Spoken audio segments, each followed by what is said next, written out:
Pakistan's grand delusions of control have come crashing down. A train hijacking in Balochistan has turned into a huge global embarrassment, with the Pakistani army failing helplessly for over 24 hours. More than 250 people were taken hostage by the Baloch insurgents, and despite military bluster, only 190 have been freed. The Baloch Liberation Army claims to have killed 80 security personnel of Pakistan, and the entire military of Pakistan has been defeated. It has been unable to do anything. Ladies and gentlemen, in the fight for independence, Balochistan is fighting back and Pakistan's forces remain paralyzed.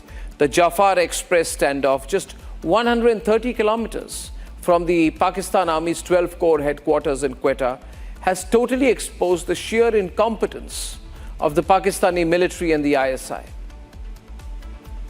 Ladies and gentlemen, Republic is against any form of violence, but the reality is that Pakistan is reaping the whirlwind of its own actions, its decades of deceit. For all these decades, it crushed Balochistan with an iron fist.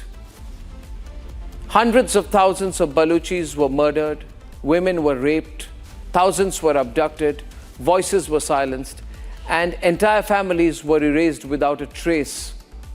Thousands still remain missing, their fates buried in mass graves or hidden behind military blockades. The Baloch, once ignored and even now suppressed, have risen with women in the forefront, not just demanding justice but striking back. And yes, it's a brutal strike back.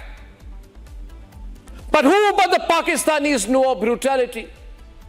Because Pakistan's brutality has birthed this unstoppable rebellion, one that they can no longer control. The so-called leaders in Islamabad can spin lies, but the reality is very stark. Balochistan is at war with Pakistan. Balochistan is fighting for independence from Pakistan. A war that Pakistan itself ignited, and now terror, Pakistan's favorite foreign policy tool, has turned into its own worst, terrible nightmare. The very insurgents it once trained, armed and sheltered, and it was always proud by saying that because it sponsors terrorism, it will have a global geostrategic advantage. Today, it's not an advantage. 44% of Pakistan's territory is going to break away. The Tehrik-i-Taliban Pakistan, nurtured in the same terror nurseries that exported jihad across the border, now they slaughter Pakistani soldiers with the same impunity. The Baloch Liberation Army and the Baloch Liberation Front are ramping up the attacks, striking deep into the Pak military strongholds, and the Pak army has nothing to do. In 2024 alone, ladies and gentlemen, it's very sad, but it's true. Pakistan saw 1,566 incidents of terrorism, with Balochistan and Khyber Pakhtunkhwa bearing the brunt.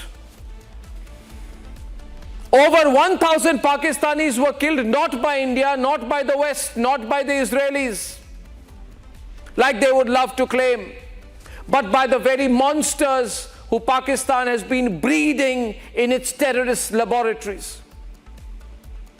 Balochistan was never meant to be Pakistan.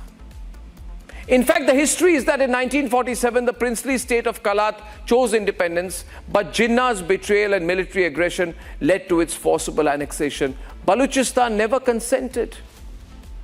Balochistan was not meant to be part of Pakistan.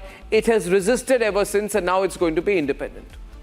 While Pakistan weeps about Kashmir, it refuses to acknowledge the blood on its own hands, the genocide of the Baloch people, the systematic, terrible looting of Baloch resources, and the brutal suppression of Baloch identity.